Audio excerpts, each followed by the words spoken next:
Bom dia! Mais um dia de estudo do nosso livro Por que o Amor é Importante, da Suguerra. Nós já estamos no encontro 23. Quem ainda não assistiu os encontros anteriores, nós já estamos chegando na metade, né? Já chegamos na metade. Acho que já até passamos aqui, ó, na metade do livro. Esse livro é incrível, tem muita informação científica explicando como que o cérebro se constrói, como que ele se desenvolve, por que que o afeto é o principal ingrediente para um bom desenvolvimento, né? Como que funciona tudo isso no desenvolvimento dos nossos bebês, como que a gente foi construído, né? Quem nós somos hoje é muito reflexo e resultado dessa construção lá desde a gestação. Lógico que tem genética, lógico que tem questões ambientais principalmente que nos levam, né, a quem nós somos hoje. E a ideia é a gente entender cada vez mais, ter cada vez mais conhecimentos que a ciência hoje já comprova, já traz pra gente com muita segurança.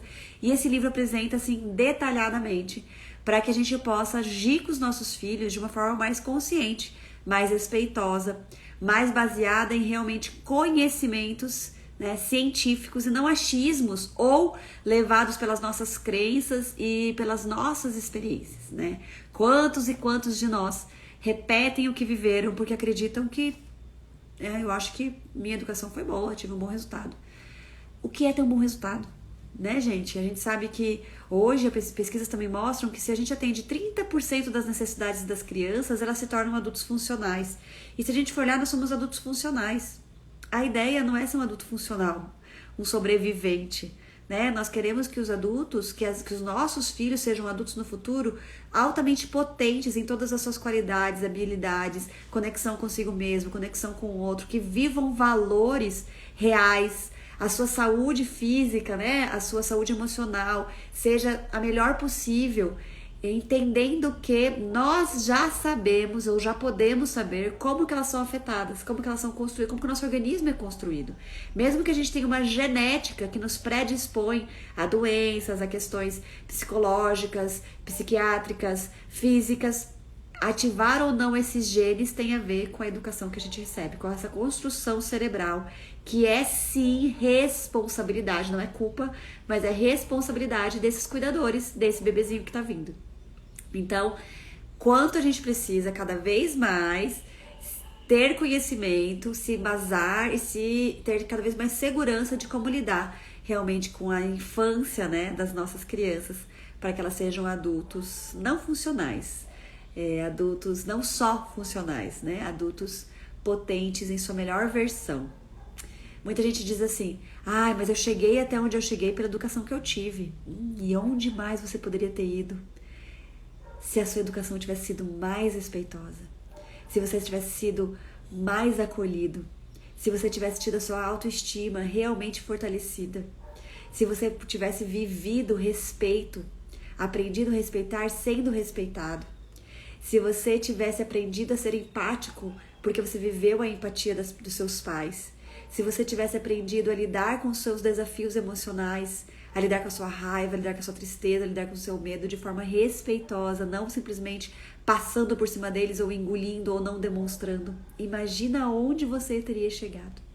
Então você chegou onde chegou muitas vezes pela educação que você teve, mas você podia ir muito mais longe, ser muito mais feliz, ter muito mais momentos prazerosos, ter relações muito mais saudáveis, ter realizações muito maiores, e muitas vezes você chegou onde chegou apesar da educação que você teve, né? Então não vamos ficar justificando a educação que nós tivemos, vamos agradecê-la e vamos dar novos passos, nos curar de coisas que, né, nos traumatizaram, nos levaram para lugares hoje que nos bloqueiam, que é nossa responsabilidade agora enquanto adultos, e dar novos passos para dar uma educação cada vez mais consciente, respeitosa e realmente potente, no sentido de apoiar o desenvolvimento integral dos nossos filhos da forma mais respeitosa possível. Beleza? Vamos lá então? Sejam bem-vindos, todo mundo tá chegando, eu fiz uma super introdução aqui. Nós estamos, gente, na página 151 do Porque o Amor é Importante, que é no capítulo, acho que é o 6, vamos ver aqui. Nós estamos no finalzinho do capítulo já.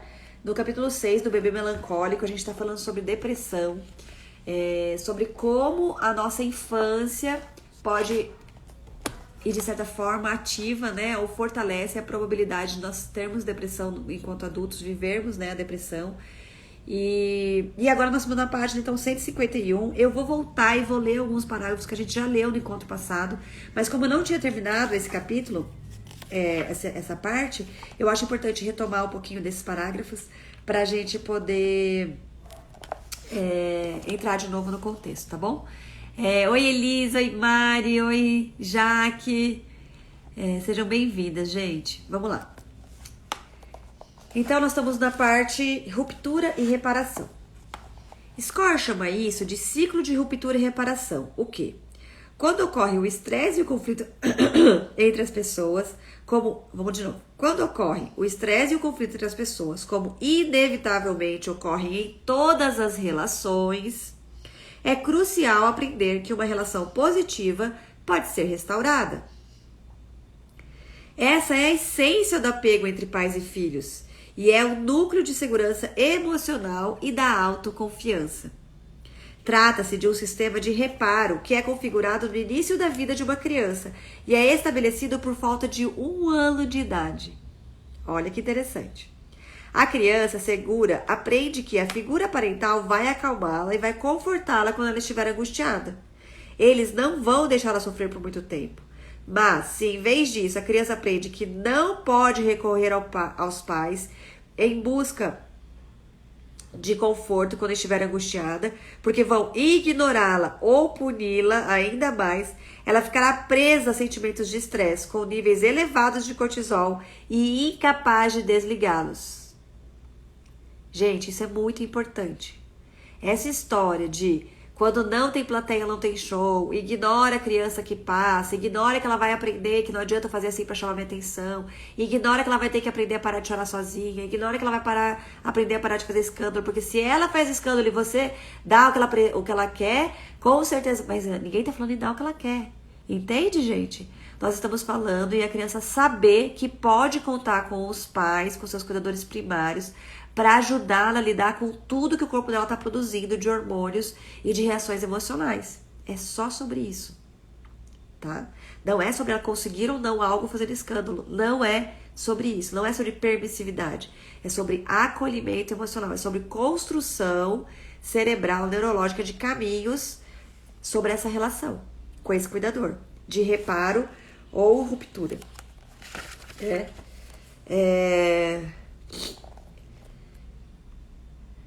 Esse é o trabalho dos pais no início da vida, quando a criança não tem capacidade de regular a si mesma, ela não tem a parte do cérebro que faz essa autorregulação. Ai, mas meu filho apanhou uma vez e nunca mais fez isso. Não quer dizer que ele aprendeu a lidar com as emoções. O que o cérebro dele aprendeu é que essas emoções que ele sente são perigosas. Por quê? Porque levam ele para sofrer uma violência física. Então ele bloqueia tanto a parte de sentir, quanto a parte de demonstrar para vocês. Eu não posso demonstrar para meus pais. E acaba isso ficando no lugar onde ele vai explodir em outros lugares, lá pra frente, em outra situação, e o quanto isso, a gente já viu antes do livro, o quanto isso pode fazer mal para sua saúde fisiológica mesmo, sua saúde mesmo, de desenvolvimento de células, porque tem muito cortisol guardado ali. Além das crenças que a criança constrói sobre as relações humanas e sobre o mundo, né? Quantos de nós não conseguem falar com os nossos pares sobre as nossas emoções? Por quê? Porque as pessoas que a gente mais amou na vida e que mais nos amavam, nos demonstraram, ensinaram pra gente que ninguém quer saber o que você sente, que ninguém quer te apoiar no seu processo emocional, que ninguém tá aí pra você. Não me venha com essa raivinha, não me venha falar que você tá triste, não me venha com gritos, não me venha com medo. Tudo isso vai ser banalizado, ignorado. Então a gente aprende que as relações mais íntimas são superficiais, ou devem ser superficiais, porque foi assim que foi com os meus pais, né? Vamos lá. A criança que experimenta o estresse que não é acalmado por seus pais cresce como Carrie, que ele tinha contado um caso antes de uma paciente. Ela não espera ser capaz de gerenciar esses sentimentos dolorosos de conflito com os outros. Mas esse não é um traço de personalidade com o qual ela nasceu. É um problema de regulação que é aprendido. Mais recentemente, a atenção voltou-se para a maneira como as pessoas deprimidas regulam seus sentimentos. Judy Garber fez uma série de estudos fascinantes sobre pessoas deprimidas e suas estratégias regulatórias. Tem uma citação de 91. Verificou-se que elas têm um estilo disfuncional de regulação, baseado no mecanismo mais primitivo de luta ou fuga. Elas parecem não ter as estratégias regulatórias mais complexas que estão associadas ao desenvolvimento pré-frontal do cérebro. Em vez de resolver ativamente os problemas com outras pessoas conversando sobre as coisas, confiantes de que alguma solução pode ser encontrada, elas tendem a se afastar das pessoas ou atacá-las de modo agressivo. Nossa, gente! Alguém se identifica? Alguém se identifica? Só um minutinho aqui que eu vou pegar o açúcar ali que eu quero tomar um cafezinho. Peraí.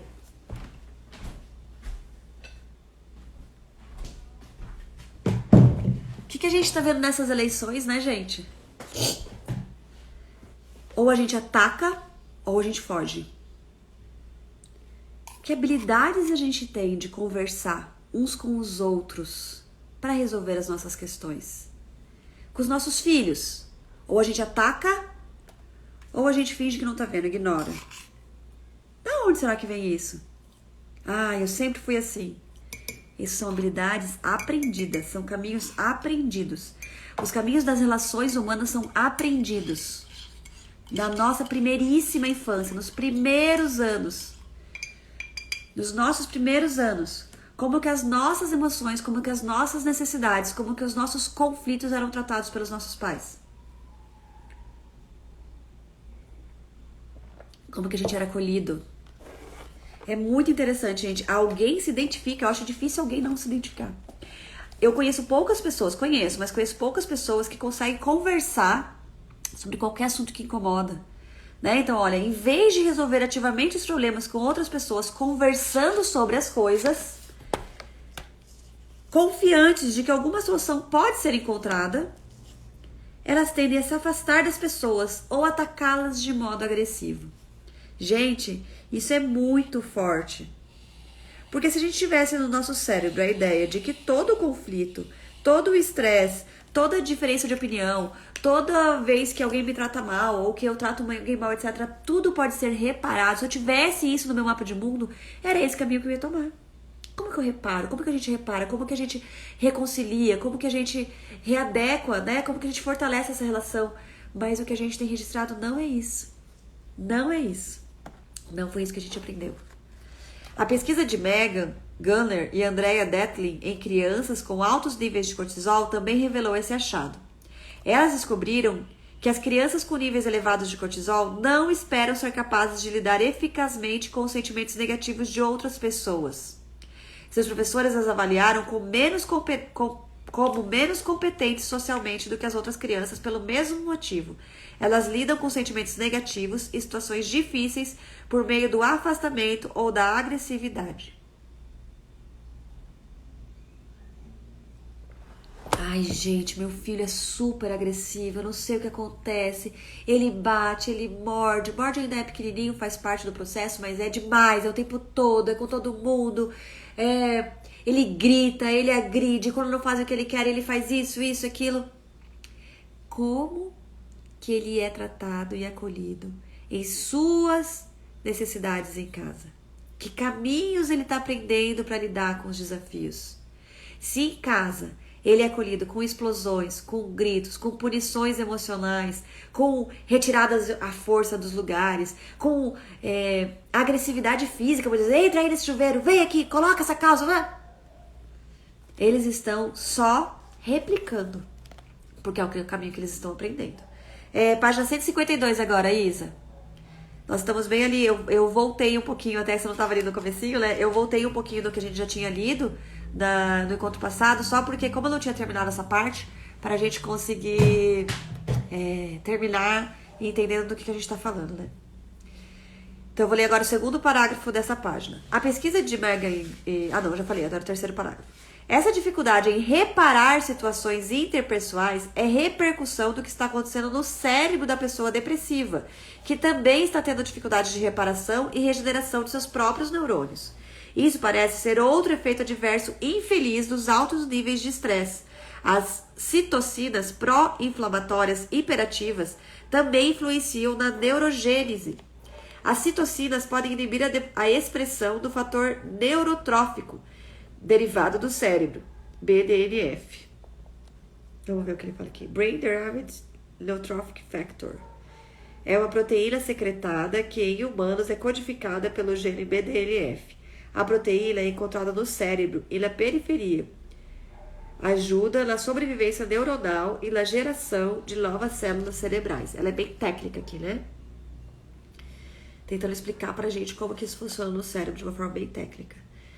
Então, as citocinas podem inibir a expressão do fator neurotrófico derivado do cérebro e dificultar a capacidade dos neurônios de se regenerar após um episódio estressante.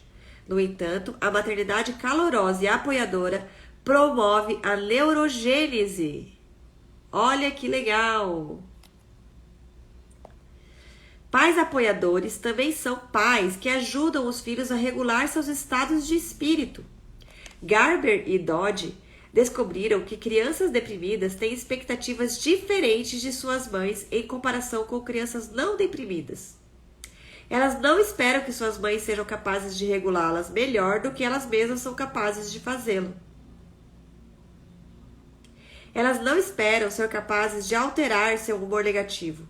E isso pode ser parte do motivo pelo qual as pessoas deprimidas caem tão facilmente em pensamentos negativos como eu sou burra ou eu sou má.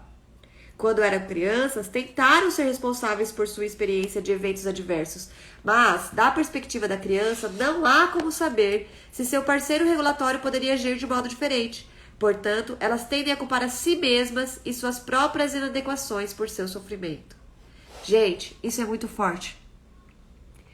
Quando nós somos violentos com os nossos filhos, somos agressivos com os nossos filhos, somos impacientes com os nossos filhos, somos desrespeitosos com os nossos filhos, eles não deixam de amar a nós. Eles deixam de amar a si mesmos. Eles acreditam que eles não foram capazes de conseguir o seu amor, de que eles não são bons o suficientes para ter o seu amor, para ter o seu carinho, para ter o seu cuidado, para ter o seu olhar. Porque nós, as crianças, e nós quando éramos crianças, temos um amor incondicional para os nossos pais, pelos nossos pais, e não ao contrário. A gente, os pais, por mais que tenham um amor incondicional para seus filhos, não demonstram isso. A gente demonstra condições, né? A gente só dá carinho quando eles fazem o que a gente quer. A gente só dá amor quando eles são bonzinhos. A gente só demonstra o quanto a gente ama eles quando eles obedecem, quando eles colaboram. Ai, filho, obrigada, você ajudou a mamãe. Ai, vem cá. Eu não acredito que você não me ajudou. Sai daqui. Não vem pedir abraço agora. Não é assim? Filho, mesmo que a gente não seja estúpida, mamãe não quer agora conversar com você. Eu tô muito triste com você pelo que você fez. E sai.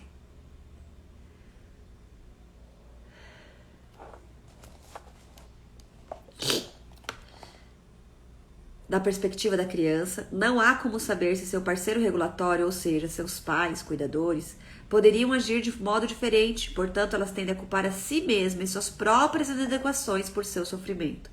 Esse dilema, conhecido como a defesa moral, foi descrito na década de 40 pelo psicanalista escocês Ronald Fairbairn, que reconheceu que as crianças relutavam em admitir que seus pais eram maus, porque era mais seguro para si mesmas ser más do que ter pais maus, de quem dependiam para a sobrevivência. Olha que interessante, gente. E agora, cientificamente, a gente comprova essa teoria. Entendem? Tem muitas teorias da psicanálise que a ciência comprova e tem muitas teorias que a ciência põe por terra. Assim como tem muitas teorias de outras linhas também. Né? Acontece que a psicanálise foi uma das primeiras, então elas têm muitas coisas pioneiras e de muita coragem de Freud, né? De trazer esse olhar, de entender situações, de olhar para lugares que ninguém tinha coragem de olhar até então.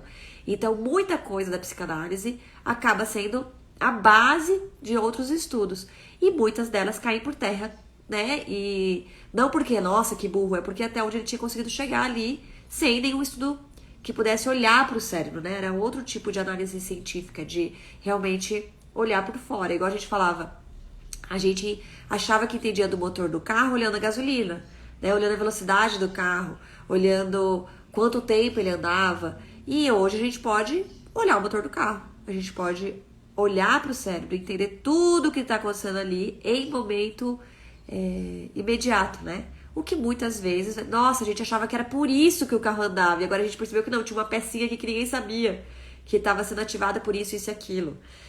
Nossa, realmente o carro anda bem mais rápido aqui, mas ó, ele estraga muito mais rápido lá na frente. Por quê? Porque essa pecinha aqui começa a desgastar aqui, ó, nesse comecinho, que a gente nunca tinha sabido. Isso que aconteceu ali lá no carro 10 anos depois, que o carro começou por causa daquilo ali, que a gente nunca ia saber que era por causa daquilo ali. Porque a gente não tinha como ter esse estudo desse jeito, né? Então, pra gente entender, assim.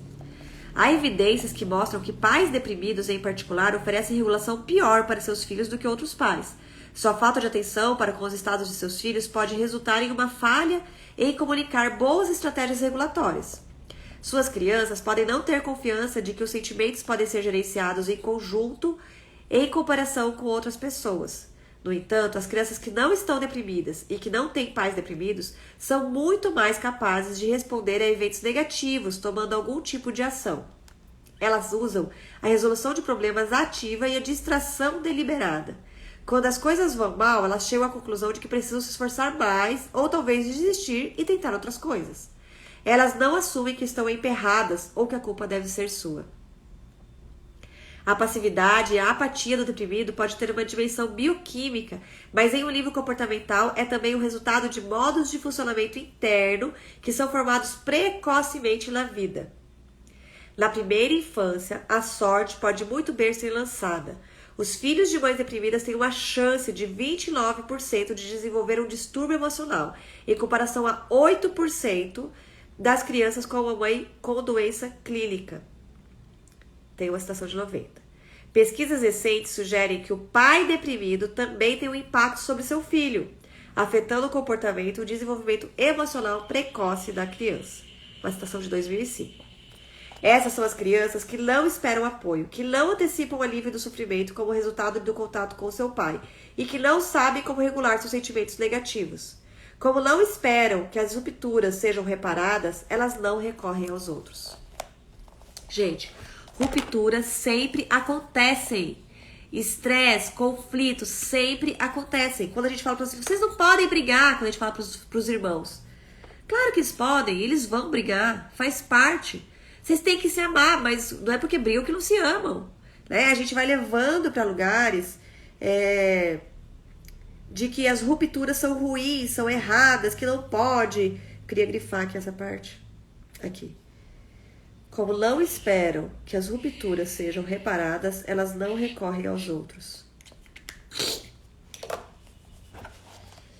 A gente pune os nossos filhos quando eles brigam. Gente, que absurdo.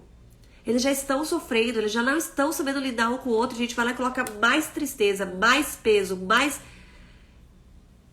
Faz parte. Né? Como que eu reparo? Como que eu paro? Me autorregulo, no caso, os adultos estão ali autorregulando os dois para conseguir chegar num lugar de escuta, de diálogo, de encontrar um caminho, de solução. Né? A gente tem tanta oportunidade de ensinar isso para os nossos filhos na infância, tanta oportunidade de construir um cérebro fortalecido nessas buscas. Eu vou lançar um vídeo hoje à noite sobre essa questão da política, que eu tenho ficado muito triste com o que está acontecendo com as nossas crianças com relação a esse contexto político de hoje. Nós estamos ensinando cada vez mais a polarização, a ruptura, a violência, a agressividade e com palavras que para a criança ela não consegue entender, ela não consegue abstrair, ela não consegue relativizar. A gente está trazendo um peso de inimigo, a gente está criando ódio e inimizade, porque a gente está expondo a crianças a coisas que elas ainda não conseguem lidar e a gente faz isso em nome de valores. Que valores são esses que a gente não respeita a infância? Que é a base da sociedade do futuro. né? Que valores são esses que a gente coloca como nossa bandeira em qualquer um dos lados, gente. Eu não tô falando de um lado só, não. Eu tô falando de qualquer um dos lados. E usa a violência, o desrespeito, a agressividade, o rancor, o ódio pra falar com o outro, pra agredir o outro, pra acusar o outro. E os nossos filhos estão vendo tudo isso, assistindo de camarote e assimilando e registrando porque eles não conseguem relativizar. Ai, Alça, eu sou super respeitosa, eu sou super amorosa, eu sou, nossa, dialogo sobre tudo. Mas isso, infelizmente, meu filho não tem o que fazer, ele vai viver um mês aí que eu não tenho como me conter. Criança aprende por repetição e intensidade. Por mais que você seja respeitosa, amorosa, dialoga e não sei o quê, olha a intensidade que eles estão vivendo esse um mês. Talvez tudo que você tentou ensinar a infância inteira seja muito fraco perto da intensidade que a gente está trazendo. Essa agressividade, esses discursos, esse ódio, essas palavras que para a criança não faz sentido nenhum no sentido abstrato, é sempre concreto. Eu vou lançar um vídeo hoje à noite, assistam, porque uma mãe veio me contar que a filha entrou em desespero, achando que agora alguém ia aparecer na casa dela, colocar uma arma na cabeça do pai e matar o pai. Porque alguém teve mais votos, porque o outro teve mais votos. Por quê? Porque é ladrão, porque é assassino, porque... Gente do céu, vamos poupar a infância dos nossos filhos de tudo isso, tá? Nós não estamos aqui entrando na ideia de que é ou de que não é.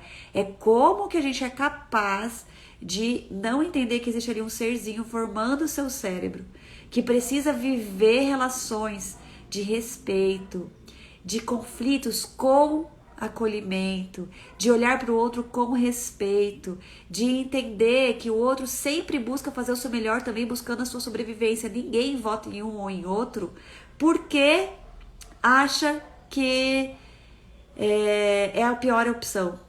Não, realmente, é uma opção péssima, é a pior opção, mas vou nela. O outro é melhor, mas eu vou nela. Ninguém faz isso, gente. Todo cérebro escolhe o melhor caminho sempre. Inclusive o assassino escolhe o melhor caminho sempre. Ai, Alce, é absurdo isso. Todo mundo sabe que não precisa matar pra tal coisa. Será que aquela criança sabe? Aquele adulto que quando era criança via os pais num lugar onde o assassinato... Entendeu? Não é falando, não é conceito, gente. Não é falando, explicando. Eles aprendem o que a gente está vivendo.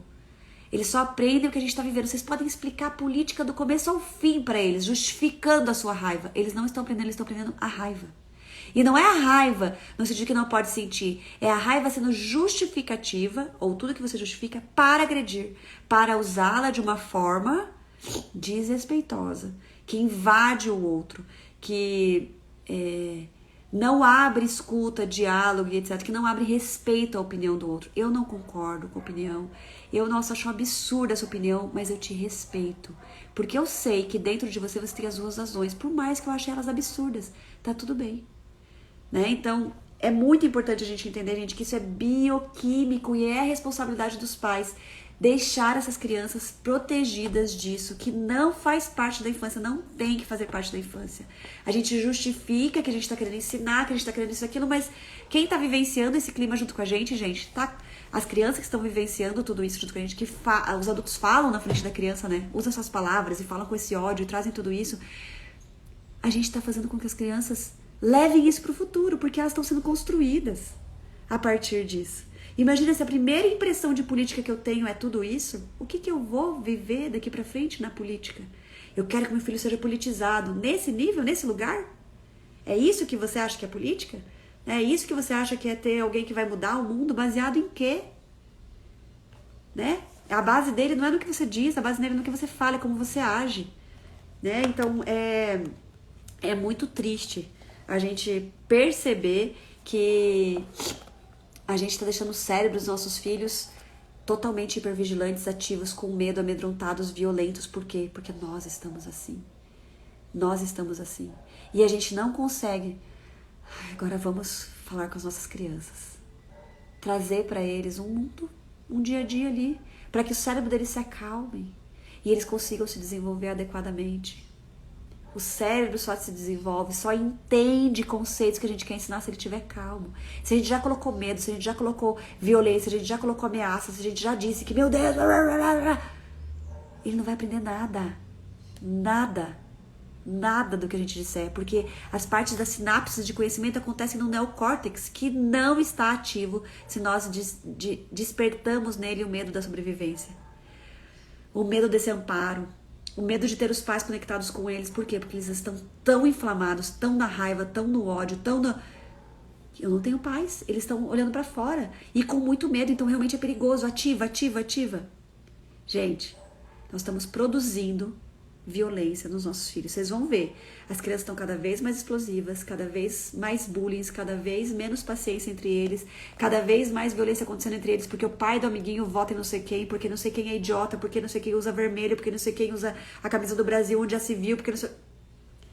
Entende, gente? A gente precisa tomar muito cuidado. Não é justo a gente fazer isso com os nossos filhos. Não é justo a gente fazer isso com as crianças. Como não forem ensinadas a se concentrar na resolução de problemas passo a passo, não conseguem imaginar qualquer solução. Elas estão verdadeiramente presas só a sentimentos negativos que não sabem como dispersar, além de fugir deles. Infelizmente, a depressão também é cumulativa. Esses tipos de padrões de pensamentos tendem a ser mais facilmente evocados quanto mais a pessoa se sente sem esperança. Verificou-se que, quanto mais frequentemente uma pessoa tem um episódio depressivo, mais difícil se torna a recuperação. A confiança que não foi bem estabelecida no início da vida pode tornar-se progressivamente corroída, conforme o indivíduo não consegue gerenciar uma situação após a outra. Os cérebros que estão emocionalmente pouco potentes por uma falta de neurotransmissores e um córtex pré-frontal menos desenvolvido têm dificuldade em gerenciar novas soluções, encontrar novas formas de manejo e acalmar a resposta exagerada ao estresse. Claramente, é muito mais eficaz evitar esse ciclo vicioso do que ganhar ritmo. Se for reconhecido que a primeira infância detém algumas das chaves para a depressão, pode parecer mais urgente ajudar os pais deprimidos na primeira oportunidade. Quando as mães são tratadas com sucesso e obtêm melhoras em 3 meses, o desfecho para seus filhos é bom. Tem uma citação de 2006 e uma citação de 2008. Por outro lado, pais estressados educam filhos estressados.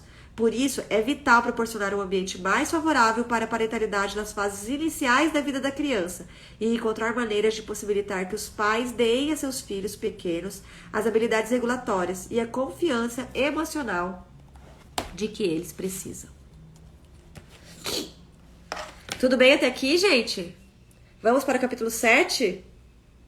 A gente olhou o capítulo 6 exclusivamente para a questão da depressão, né? De pais deprimidos, bebês deprimidos, crianças deprimidas, sobre a depressão no adulto, né? Da onde vem, como é que ela pode ter sido influenciada pela primeira infância. Por quê? Porque tudo tem a ver com falta ou excesso de algo, né? Na produção bioquímica do organismo, do cérebro, e tudo isso é startado pelo ambiente, pelo contexto, pelos cuidados iniciais, pelos caminhos cerebrais que eu construí no meu mapa de mundo, né? No meu mapa cerebral das sinapses. Então vamos para o capítulo 7, dando ativo as ligações entre o trauma na primeira infância e o trauma na vida adulta.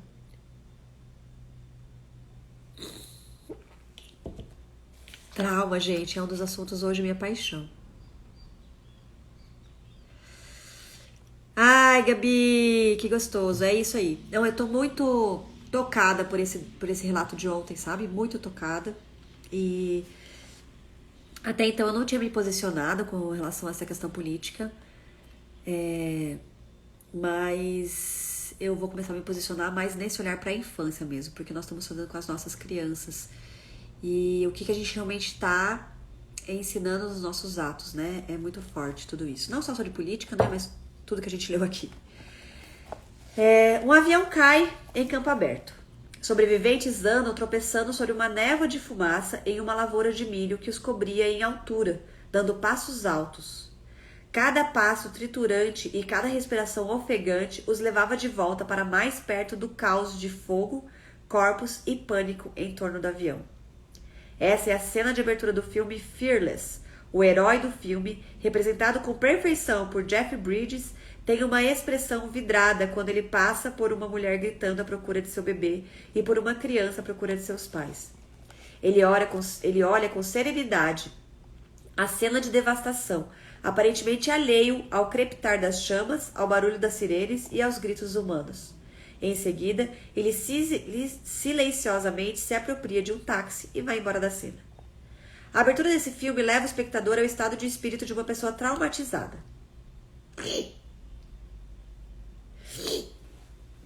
Seguindo-a ao longo dos meses após o trauma, quando ele chega a um acordo com a experiência de ainda estar vivo, enquanto seu amigo e parceiro de negócios não sobreviveu. Seus relacionamentos são afetados. Ele tem dificuldade de se relacionar com sua esposa e filho, e em vez disso começa a formar um vínculo com outro sobrevivente que perdeu seu bebê. Ele tem flashbacks do acidente, revivendo os momentos em que o avião caiu. Ele impulsivamente assume riscos extremos com seu corpo, caminhando alegre em uma rodovia movimentada. Ele está dissociado da realidade. Gente, já me congestionei totalmente de novo.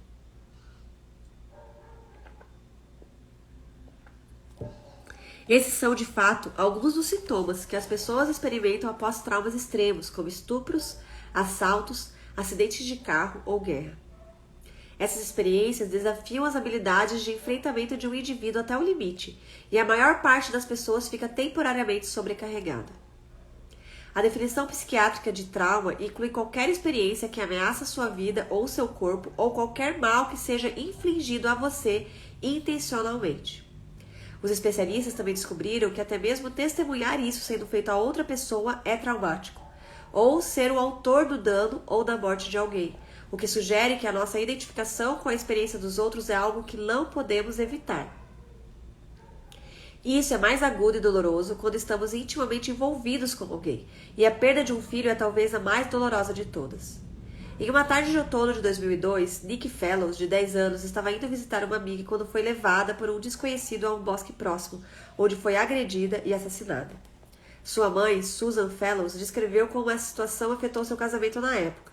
Lidamos com a nossa dor de modo diferente e nos acusávamos mutuamente por não estar lá para protegê-la. Não conseguia deixar que meu marido se aproximasse de mim. Não conseguia suportar o seu toque durante muito tempo depois do evento. Tentei explicar que não era nada com ele, que era por causa do que havia acontecido com Nick. Ele havia sido violentada sexualmente, que sempre voltava à minha mente. O trauma é essencialmente um confronto com danos ao corpo ou à mente. Pode ser o corpo que está incapacitado ou morto, ou o psicológico que está ferido ou destruído. Em ambos os casos, a subjetividade de uma pessoa é legada por outra pessoa. Esse tipo de ódio que nos leva à margem da vida, dramatizado no filme de Peter Weir pela imagem do personagem de Jeff Bridges, literalmente andando de forma perigosa em cima de um muro baixo no terraço de um arranha-céu. Portanto, o trauma também tem a ver com o medo em sua forma mais primitiva. É o medo de desamparo total, saber que ninguém pode salvar você ou seu ente querido.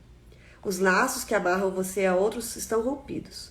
Sua integridade física e psicológica está violada. O mundo como você conhece e a estrutura que sustenta a realidade está despedaçado. Não tem mais a mesma aparência. Ele não é mais seguro. Transtorno de estresse pós-traumático. A resposta normal a esse tipo de experiência traumática é ter medo. Quando isso acontecer, a amígdala do indivíduo iniciará uma resposta de luta ou fuga e colocará vários sistemas em ação. O sistema nervoso simpático liberará adrenalina e a pressão arterial e a frequência cardíaca subirão. O hipotálamo vai então desencadear uma reação em cadeia que resultará em produção de cortisol. Todos esses efeitos normalmente se reduzem e voltam ao normal em algumas horas, mas pode não acontecer se o trauma for muito extremo ou crônico. Pode demorar até 1 ano para que a pessoa se recupere de um estresse pós-traumático. Gente, a gente tá falando aqui de adultos, tá? Porque a criança precisa, olha que interessante isso, precisa de um autorregulador externo para ajudar que isso tudo volte ao normal, tá? O que a gente tem visto? Tem estudos, hoje o maior estudioso do trauma chama Gabor Maté. E ele tem um documentário, não sei se vocês conseguiram assistir, agora ele você tem que pagar para assistir, mas ele foi liberado quando lançou, que chama The Wisdom of Trauma, a sabedoria do trauma. E ele conta que a gente se traumatiza, o trauma não é com o que acontece com a gente, é o que é feito com o que acontece com a gente. Então, se a gente chega numa situação realmente de perigo de vida, né, de de trauma, assim, né? Que pode ser, inclusive, o jeito que a gente trata o nosso bebê, a nossa criança, se a gente atende ou se a gente não atende as suas necessidades, porque pra criança não se sentir segura é perigo de vida, né? Então essa é a ideia que a gente consegue ver a partir do momento que a gente começou a fotografar o cérebro e entender o que tá acontecendo ali naquele momento. Não se a criança parou de chorar ou não parou de chorar, tá? Tudo isso é produzido. Se isso não é acolhido, levado para um lugar adequado novamente, se a gente não consegue, de certa forma, bioquimicamente reequilibrar esse organismo, trazer o acolhimento para esse fato, mostrar, sim, que existe segurança, que foi uma situação, né, isolada por causa disso, mas que a partir de agora ela vai tomar esse cuidado e ficará segura, que nós vamos cuidar, que nós vamos olhar, que nós vamos proteger, que nós vamos não sei o que, não sei o que. Se a gente consegue fazer tudo isso, ela não necessariamente vai ser traumatizada. Porque o trauma não é o que acontece com a gente, é o que é feito com o que acontece com a gente.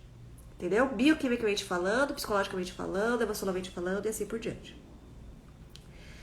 No entanto, o transtorno de estresse pós-traumático, TEPT, tornou-se um diagnóstico reconhecido para uma reação anormal ao trauma, a reação que se passa além do período normal de recuperação. Quando alguma coisa terrível acontece com a pessoa, os psiquiatras aceitam que ela terá dificuldade em integrar a experiência em seu senso normal de si.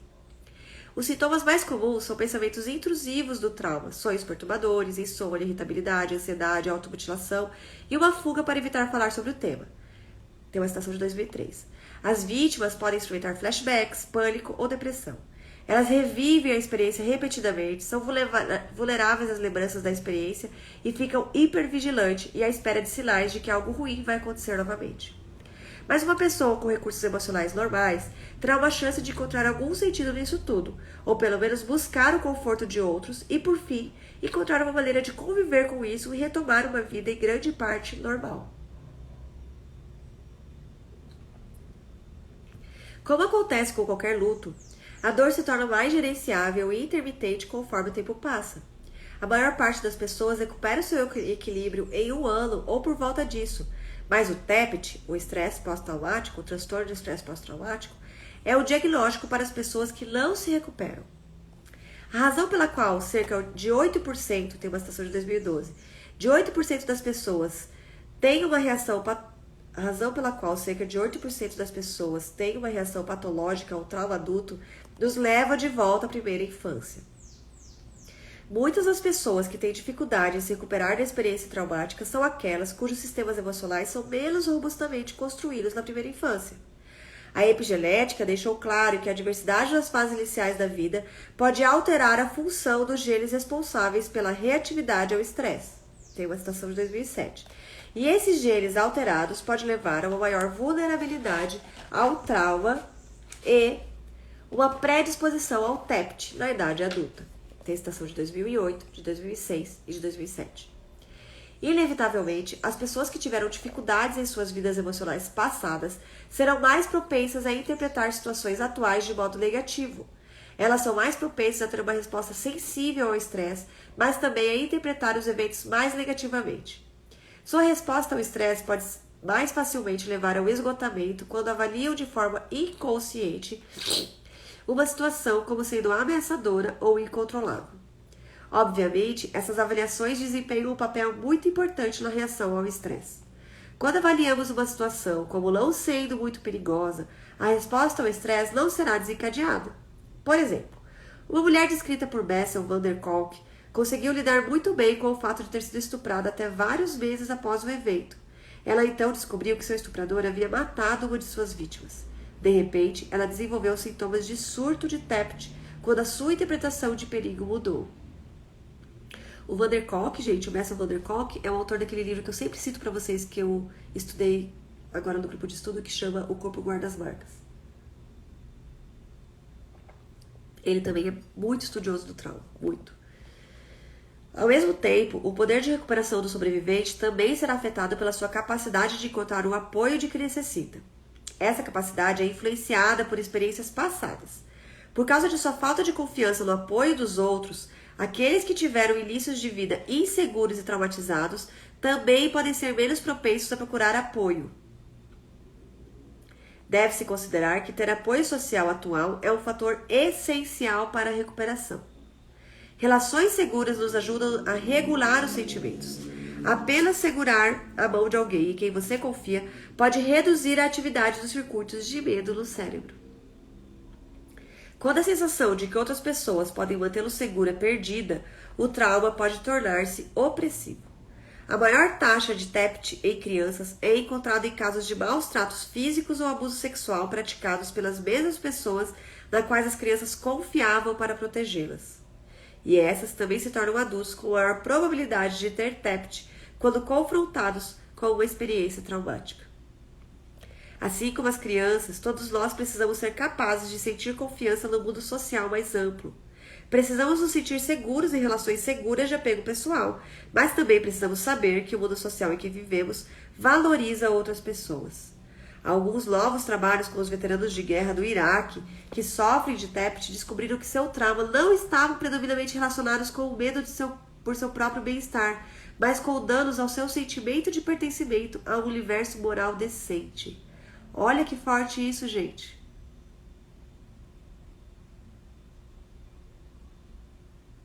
Acho que eu tô ficando com o trauma dessa eleição. Com medo de pertencer a um universo moral decente. Não por causa de um ou de outro, tá, gente? Mas por causa do que eu falei, desse ambiente violento e agressivo que tá sendo criado por ambos os lados, né? Descobriram que seu trauma não estava predominantemente relacionado com o medo por seu próprio bem-estar, mas com danos ao seu sentimento de pertencimento a um universo moral decente. No início da invasão, esses fuzileiros não sabiam ao certo onde estava o inimigo e acabaram matando civis, incluindo mulheres e crianças. Um fuzileiro chamado Lou Lobelo não conseguia tirar da memória o caso de um companheiro fuzileiro andando em círculos, resmungando e gritando: "Matamos um bebê, Lobelo, e nós atiramos em um bebê." Esses veteranos sofriam de dano moral e se preocupavam com a vergonha, a culpa e o arrependimento. A capacidade de se recuperar dessas experiências intensamente desafiadoras depende muito dos sistemas chaves que são estabelecidos no início da vida, desde a reatividade da amígdala e da resposta ao estresse, ao controle do hipocampo e do córtex pré-frontal sobre as reações emocionais. Todos são fortemente influenciados pela segurança de nossos apegos iniciais. Não ensinem seus filhos a serem independentes e se virarem sozinhos desde bebezinhos. Eles precisam saber que podem contar com a gente em qualquer situação.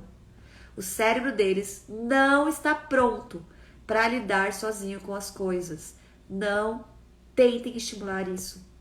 Vocês conseguem, nós conseguimos o comportamento que a gente quer naquele momento. Mas olha o que a gente está construindo em seu organismo, né? Na sua fisiologia, no seu cérebro. No entanto, é possível que algumas experiências traumáticas sejam tão intensas que perturbem até mesmo o sistema de resposta ao estresse mais bem regulado, como o de alguns traumatizados sobreviventes de campos de concentração nazistas que descrevem ter tido famílias acolhedoras e responsivas antes de seu encarceramento. As reações ao Holocausto da década de 40 foram bem documentadas por sobreviventes e por pesquisadores.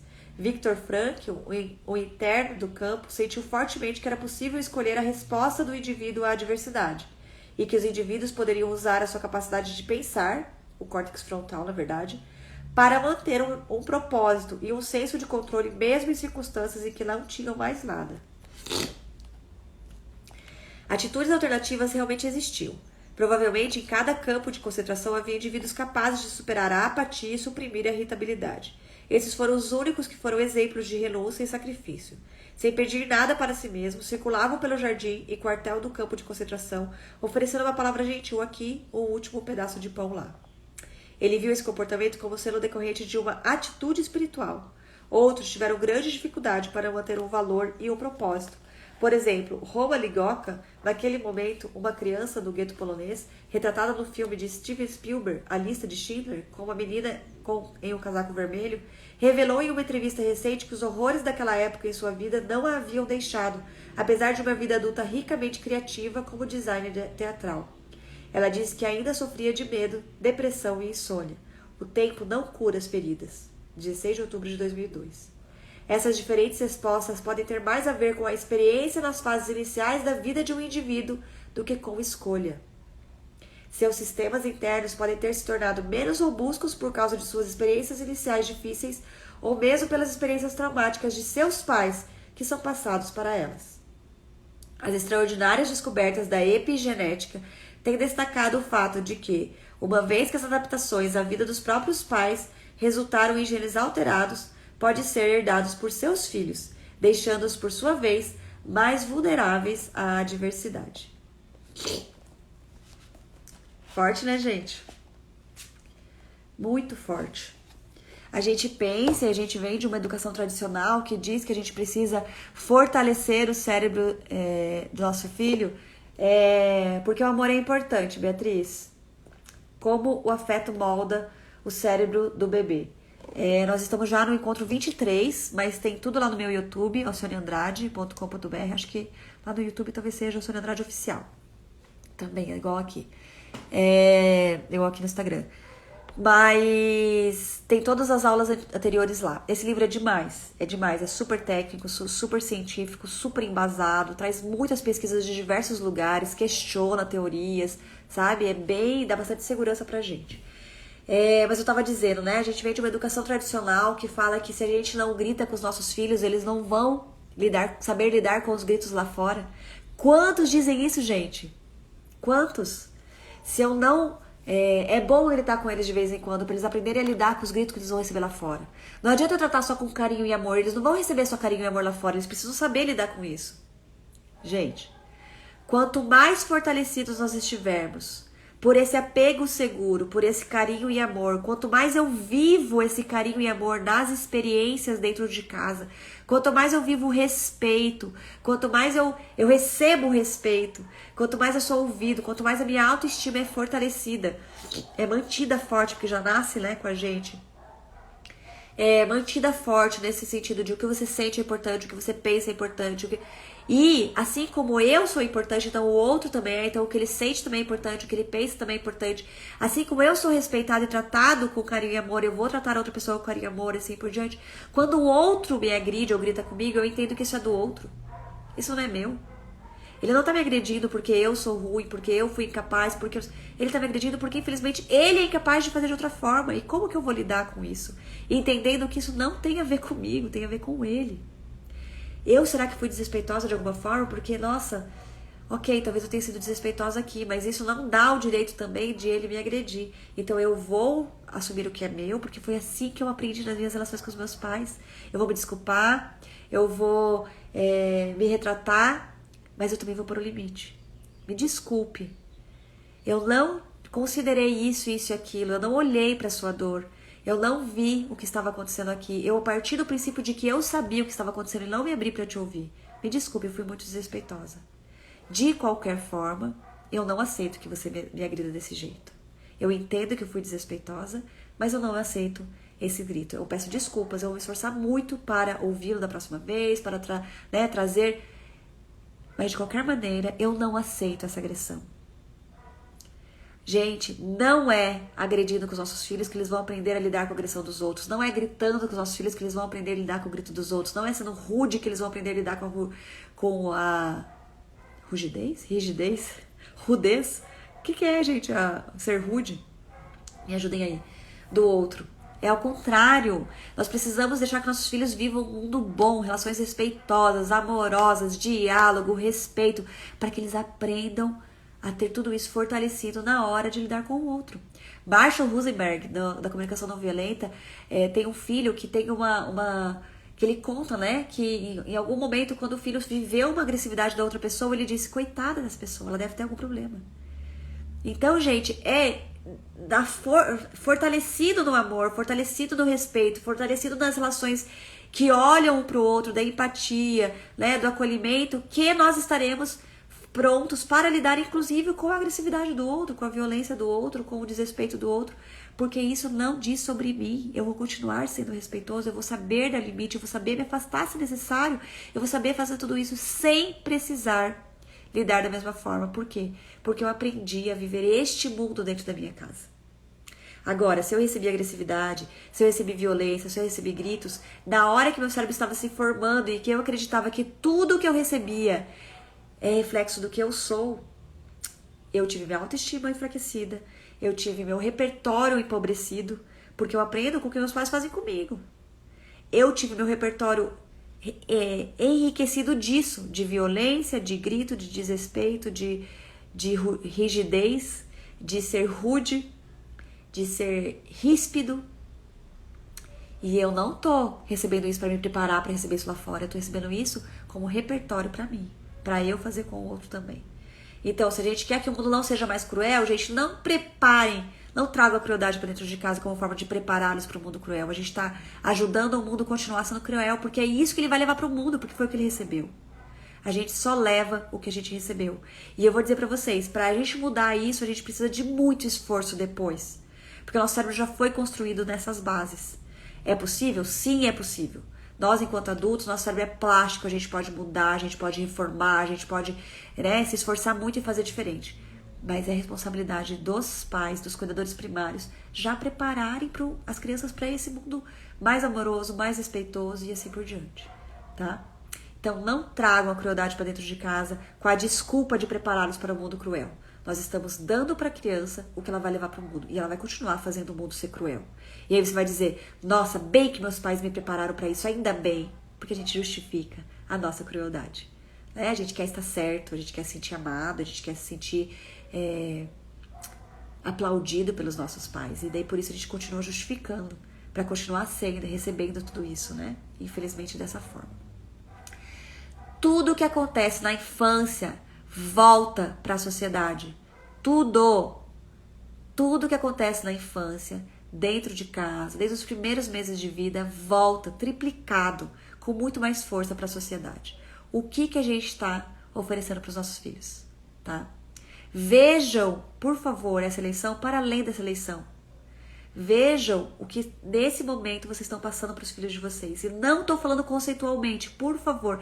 Crianças de até 7 anos, principalmente, né? Mais que isso também tem dificuldades, mas até 7 anos principalmente, não sabem entender os conceitos da forma que a gente imagina. Ah, ela é super madura. Não, não é. Ela se comporta da forma que você tem ensinado ela a se comportar.